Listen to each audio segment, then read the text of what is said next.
In today's day and age, we can't live without the internet or our smartphone. Now, my next question is the same thing is happening with AI and its bunch of different applications because you apply AI in different ways. I for your company and I apply it in different ways.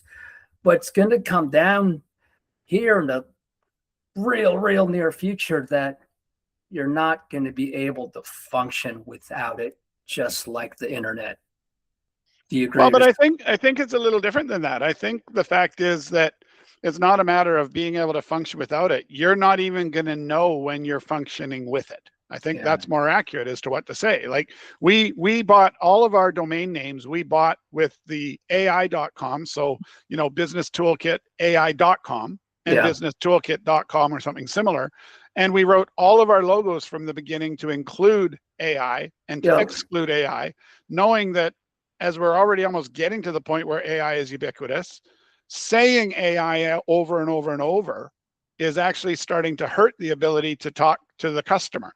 You need to focus on the results you get and the value that you generate. And the fact that AI is in there somewhere, I don't think most people care anymore. Yeah. I agree with you there, right? Because it used to be when we started, when Standard Insights started AI, you could say AI without feeling like a used car salesman. But to your point, yes, now you got to lead in with a business problem that you want to help them solve. AI has been, I mean, if you're shopping on Amazon, if you're watching Netflix, before Chat GPT, when they're doing the product recommendations or movie or TV show recommendations, that in essence is AI, just people didn't know about it yet. So to your point, yeah, AI has been baked in to a lot of the products that we've been using this past decade or so, just people didn't know about it. Yeah, and I think the thing that's become interesting now is how you approach people about it. I mean, 2 years ago, I talked about AI all the time when I approached Yeah. somebody. And it was interesting then, and it was exciting, and it was unknown, so it created curiosity.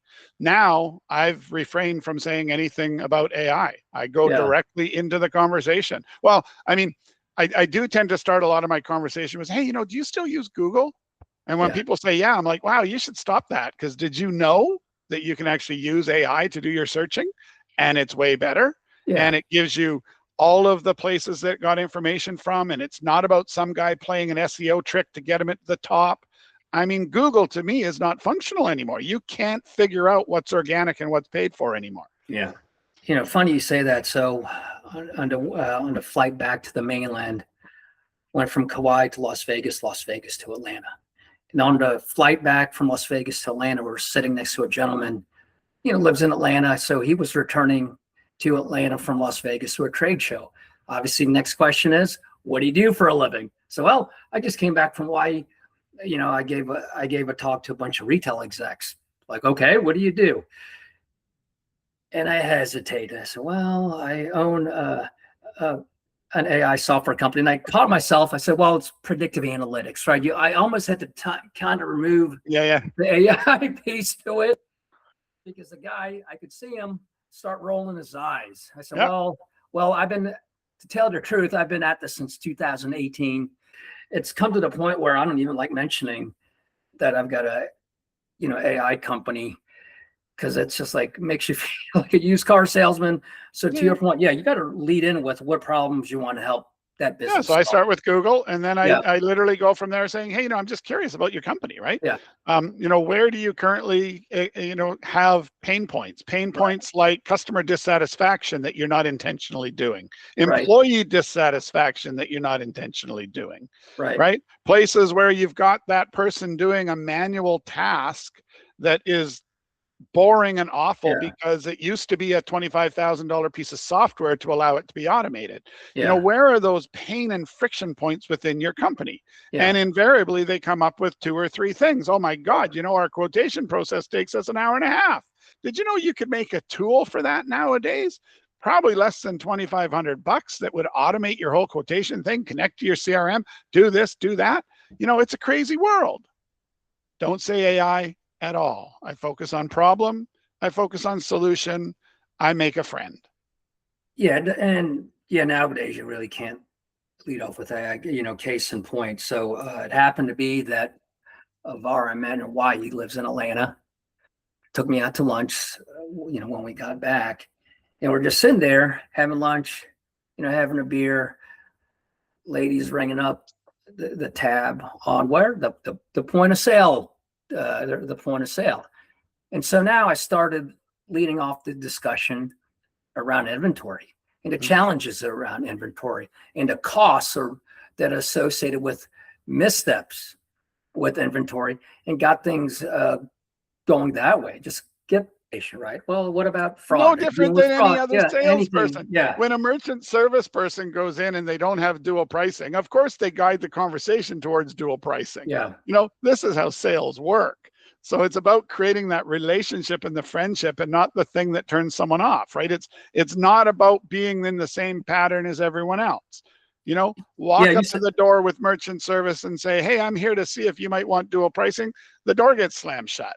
Hey, you know what? We were just in the area and we're doing a little campaign that helps you get more foot traffic into your restaurant, and you can do it yourself. It'll take you 10 minutes a day. Would you like to learn about that? Oh, well, now we tell them about Google Maps, and we tell them about daily Facebook and Instagram posting. And then if they like all of that, then we might say, and we're not merchant service guys, but this is how we coach our resellers, is like, hey, you know what? I know some people that are involved in merchant services. They might be able to help you get your Visa and MasterCard fees down to zero. None of it was about us selling. It was about giving information, solving problems, and then pitching our solution to make it automatic, because they don't want to do it manually. And I mentioned this at one of my talks because of that tool that we created, RoloScan. At the end of the day, people buy or do business with someone they know, like, and trust. Yep. That's it. Can you solve a business problem for them? Whether they tell you directly or indirectly, to your point, you got to guide them toward that, knowing in the back of your mind the solution that you created, because we're both builders, can help solve that for them. That's it. There's no need to, complicate that. Yeah. So I don't go into any hardcore, we do MCP servers and voice bots and chat bots and agents and this and that. I say, we try to do what's good for our customer. Yeah. Yeah. And I mean, we find too that in the conversation, talking more about them than talking about us usually leads to the right place. So I'm absolutely always full of simple tips and tricks. Once the AI conversation gets started, I don't go right into, hey, we have this and you should have it. I go into, hey, do you know about meta prompts, or do you know about this, or do you know about that, or where are you at in the AI journey? Yeah. And if they say, I'm at the AI dummies, great, I got 3 tips that I can tell you right now. You can walk home and you can become like 5 times as good at it as you were. So I'm always ready to give unsolicited help. But I think the big crux is, and what we've been seeing out there, and I'm involved in the retail side of things. I'm also involved with some other supply chain groups, and the main commonality amongst everybody, even with the big companies, not that many people get it. And we talked about this yesterday. It has to come from a top-down approach, not the intern playing with Chat GPT. Hey, Dennis, I created this funny marketing video. Check it out. It has to come from a top down, where it's part of your DNA. And my suggestion is, if you're a retail establishment, you've got 10 beer and wine shops, maybe focus on, one branch, one store, one restaurant, take it from there. It doesn't have to be an all or nothing approach. And I like to tell people, look at incorporating AI. Don't just see it as checkers, but see it as playing chess, right? Some long-term strategic, know what's going to happen before it happens, basically. We tell our clients that AI cannot happen by accident. Yeah. And AI cannot be decided by your AI team or by your IT team. Yeah. And because I think those are the 2 biggest mistakes people make that we talk to. Oh yeah, but our IT guy doesn't like it. Okay, but that's normal. Your IT guy sees his job being replaced. Of course, he doesn't like it. Your marketing team probably doesn't like it that much either. So it really needs to be a top down. We have a plan to change the direction of our company before everybody else changes first, to not miss out on the productivity, knowing full well that some of our employees may not survive the transition. So what's that saying, the 80-20 rule? I wasn't going to go into Inspire and convince all 100 people or all 100% of the attendees, right? But if you can convince a small portion, and the next time you convince another portion, and eventually you're convincing a whole lot of people. But I know you're not going to get Nobody likes to change. AI is no different. The only thing I think for me is AI is so much faster than anything I've had to live through before. My next question is, all kidding aside, you and I have been at this for a while. What can we do to help the VARs reach out to their clients, or help the VARs themselves just understand it better, coming off the heels of Inspire? Well, I mean, I think first of all, the people at Inspire got a head start. I think the easiest way to get people off the couch, so to speak, is like to that, talk off the about one couch. of their talk about one of their competitors that's already running the quarter mile. Yeah. Because the biggest problem in everybody is the feeling that, oh, we don't need it yet. No one else is using it. We're not using it. So Inspire set the stage because all of a sudden everyone in the room was watching, 30 people lined up at the microphone to talk about all the creative ways they were using AI. Saying, I don't know who wrote it. I think it's an old Chinese proverb. In order to get ahead, you got to act like you're behind. Yeah. Right? Fear. Right. Yeah. So I think hopefully that's starting to the population, right? To the crowd. And I know we're not going to get everyone, but every time we talk to someone, or every event we go to, if more and more people adopt it, at least consider it, or at least dip their toe in the water.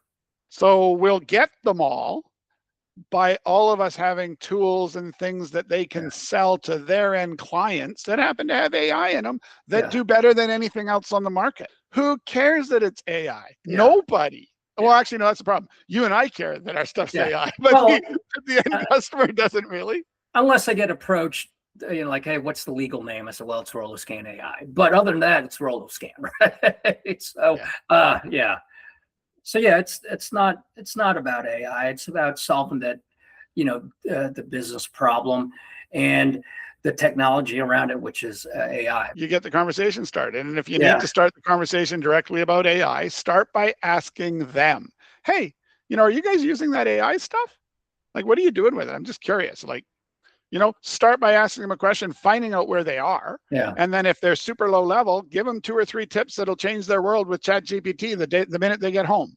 Yeah. Right. If they're higher level, get into a conversation about something interesting that you do that they might be interested in.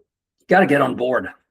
But, I think, this was a good conversation, right? But I think, and even coming off the Inspire talk, is like, just reach out to myself or Dennis, right? Reach out. We'll happy to get a, conversation going. And all right, boss, I think we've wrapped it up. It's a Friday. You're ready for happy hour. I'm an hour away from most places starting happy hour. Yeah. But we'll get there. All right. All right, Jerry. All right. Great talking to you. Nice talking to you as always. Bye for now.